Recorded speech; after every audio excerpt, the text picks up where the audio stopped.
मेरा नाम काली है और यह मेरे वास्तविक जीवन के अनुभव पर आधारित है।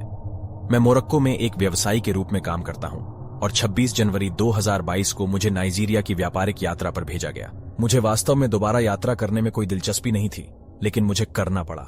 इसलिए मैंने अपना बैग पैक किया और एयरपोर्ट के लिए निकल पड़ा। मैं नाइजीरिया में सुरक्षित रूप से उतर गया और एक शानदार होटल के कमरे में पहुंच गया, जहां मुझे बताया गया कि होटल कितना सुरक्षित है और मुझे चिंता करने की कोई जरूरत नहीं है। उनके मजाक में दिलचस्पी न होने के कारण मेरे दिमाग में बस यही था कि बिजनेस डील पूरी करो और निकल जाओ। अगले दिन मैं उठा और मीटिंग पूरी करने और कॉन्ट्रैक्ट पर साइन करने के लिए कंपनी की ओर चला गया। पूरा दिन बेहद धीमी गति से गुजरा, लेकिन मुझे खुशी थी कि आखिरकार यह खत्म हो गया।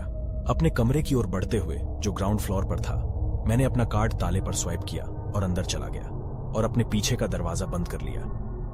मैंने फ्रेश होने का फैसला किया, क्योंकि कमरे में वापस जाने से पहले ही मैंने अपना रात का खाना खा लिया था।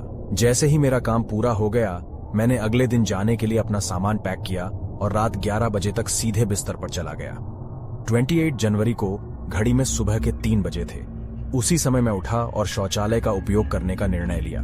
जब मेरा काम पूरा हो गया तो मैं पीने के लिए पानी लेने के लिए डिस्पेंसर की ओर गया। जैसे ही मैं एक घूंट पीने वाला था, मेरी नजर खिड़की से टकराई। पर्दा थोड़ा सा एक ओर हट गया। मैं लगभग 6 साल की उम्र में गाउन पहने एक लड़की को देख सकता था। वह पेड़ के बगल में बैठी थी, मेरी खिड़की से बहुत दूर नहीं। वह वहीं खड़ी मुझे घूरती रही। मैंने आह भरी और समय देखा, जिस पर सुबह के 3 बज रहे थे। मैंने उसे चिल्लाकर कहा, हे बच्चे, वहां अकेले रहना खतरनाक है, अपने कमरे में वापस लौटे। मैं बेफिक्र होकर घूमा, लेकिन माहौल ठीक नहीं लगा। मैं फिर से खिड़की से बाहर देखने लगा, लेकिन इस बार वह लड़की नहीं, बल्कि एक छोटा लड़का था जो वहां खड़ा था, मुझे घूर रहा था। क्या?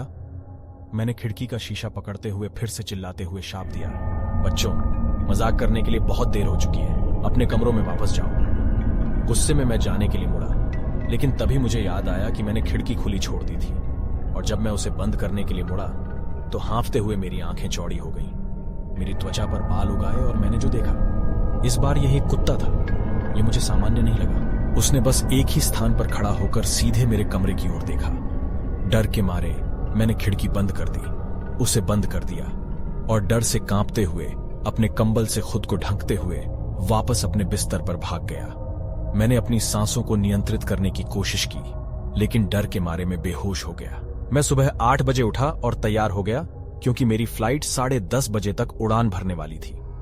जैसे ही मैं दरवाजे की ओर बढ़ा, मुझे कुछ ऐसा दिखाई दिया जिससे मुझे सब कुछ याद आ गया। यह सब एक सपना साबित हुआ, लेकिन एक चीज जिस पर मैं काबू नहीं पा सका वह थी, दरवाजा खुला हुआ था और थोड़ा खुला हुआ था।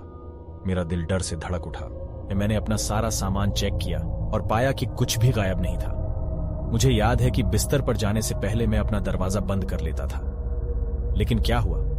सिक्योरिटी ने सभी सीसीटीवी कैमरे चेक किए, लेकिन कुछ नहीं मिला। इस समय मुझे अब होटल में रुकने में कोई दिलचस्पी नहीं थी। मैंने रिसेप्शनिस्ट को धन्यवाद दिया और मैं अपनी उड़ान के लिए रवाना हो गया। मैं सुरक्षित रूप से मोरक्को पहुंच गया, और ऐसा कोई दिन नहीं जाता जब मैं नाइजीरिया में जो हुआ उसके बारे में नहीं सोचता। अबुजा के आलीशान होटल में वास्तव में क्या हुआ।